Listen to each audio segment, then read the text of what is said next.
How much did you rack up on gas during your Great American Road Trip? I know it's not as much as it was under Biden, which was $5 a gallon. Holy cow. If someone from the healthcare industry gives you $2 million, what do they get for it? You have jurisdiction, $2 million to put your face on TV, to buy steak dinners, Mr. Secretary, to go on vacation. Listen to my point. That's what you do. Welcome to MAGA. Welcome to Drill Baby Drill. Secretary, are you going to from the healthcare industry gives you $2 million? What do they get for it? You have jurisdiction, $2 million to put your face on TV, to buy steak dinners, Mr. Secretary, to go on vacation. Listen to my point. That's what you do.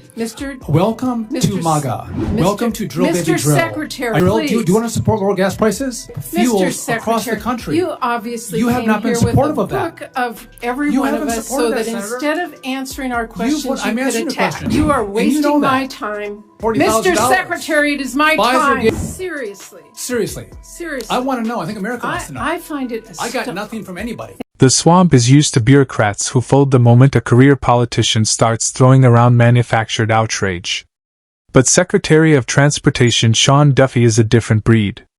When Senator Patty Murray tried to ambush him with a series of tired partisan attacks, Duffy didn't just survive. Limited time. Okay, so I have pulled out a lot of the green requirements that you all didn't put in the legislation, IIJA, and I pulled out a lot of the DI from the last administration to make us build faster and build better. I know what you've been doing, but just the budget proposes a flat funding for transportation. It proposes a huge funding for war. So to all it's looking like at this budget, it's fewer bridges and more bombs. And I just got to say that as the committee, we have to address this infrastructure cliff in our funding bills. We cannot let this funding expire and leave our communities dry. I think it's important. That's my point. I just wanted to understand that. But can we be on the same page?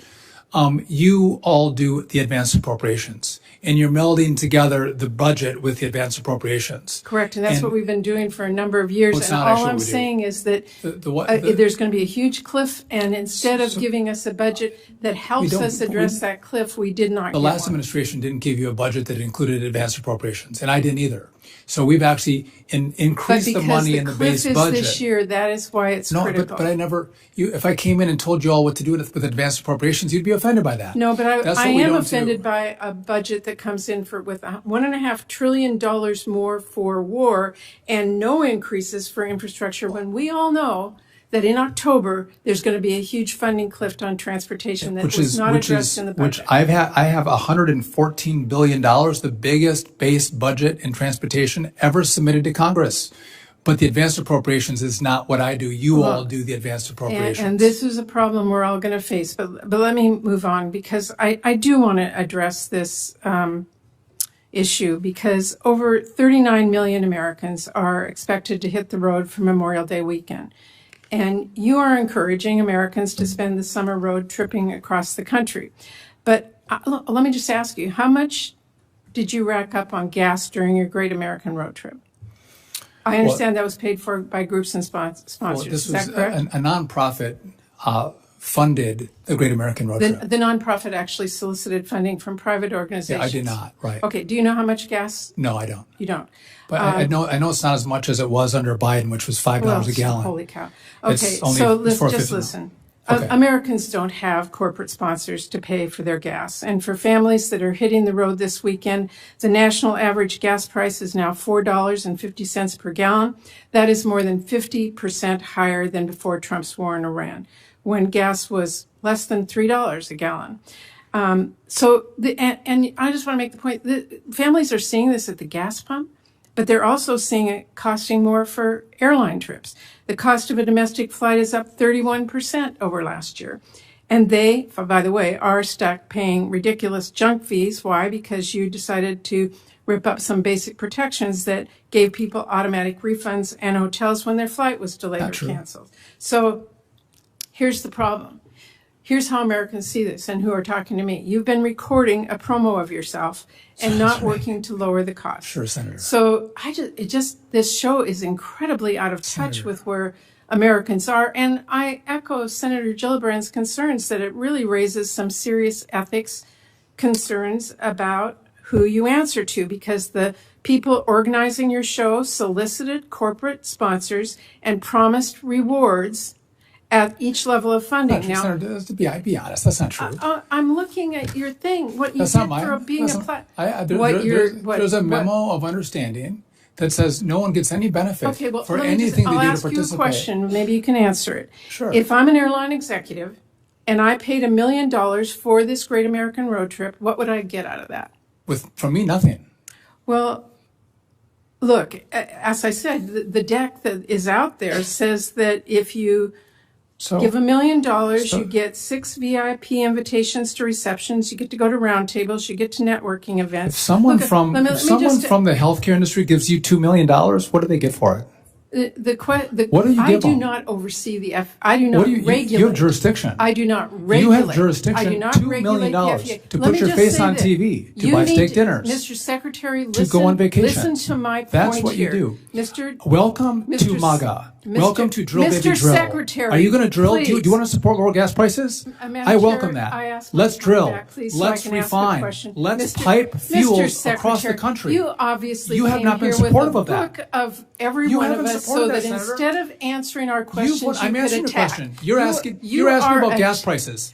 You have done everything you can to increase gas prices for Americans and make us buy EVs. Mr. Secretary, this is my time. Donald Trump is lowering the cost of energy. You are wasting my time. You're wasting responding my time. with a book of claims that you have come at us. Do you deny that you got $2 million from healthcare? I can go down the list here. Mr. Secretary, that Amgen is gave not. you $140,000. Mr. Secretary, it is my time. Pfizer gave you $102,000. I am asking to be able to ask a question here. I do I'm not just pointing need out your record by a secretary who is the witness at this table. That is out of order. What did Big Pharma get for the $1.1 million that Big Pharma gave you? What did they get for it?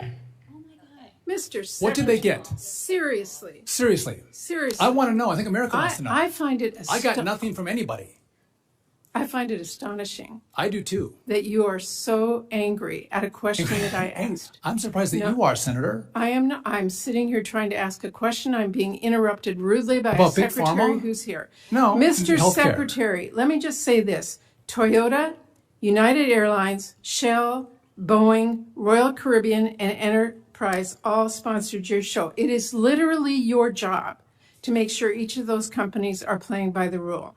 So Toyota is sponsoring a show starring you, and it is your department, Mr. Secretary. You hate America? Don't you want to celebrate America? Mr. Secretary, it is your department that decides whether Toyota's next recall is voluntary or mandatory. No one gets anything from me. You can understand. You're not even going to acknowledge that this is a no bad one gets look anything. in America. It's a bad look that you take millions of dollars.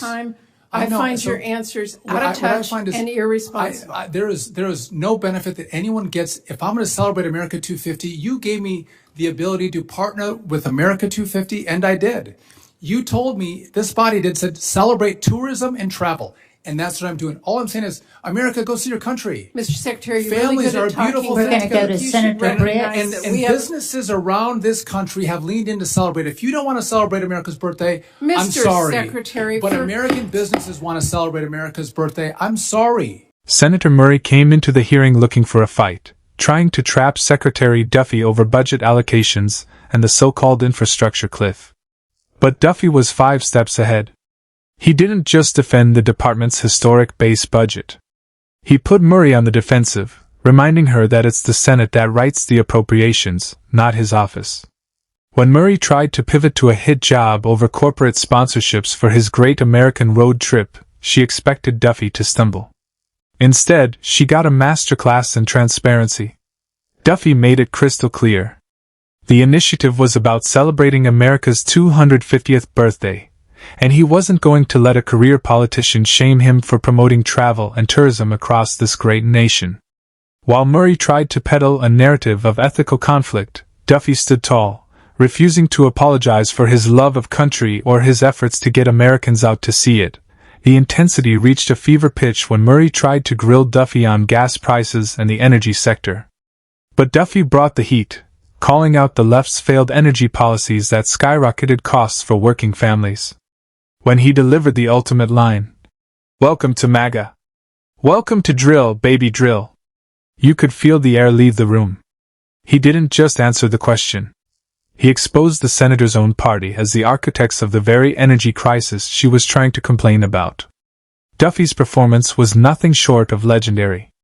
He was unapologetic, sharp, and laser-focused on moving America forward. He didn't come to Washington to participate in political theater. He came to get the job done, and he made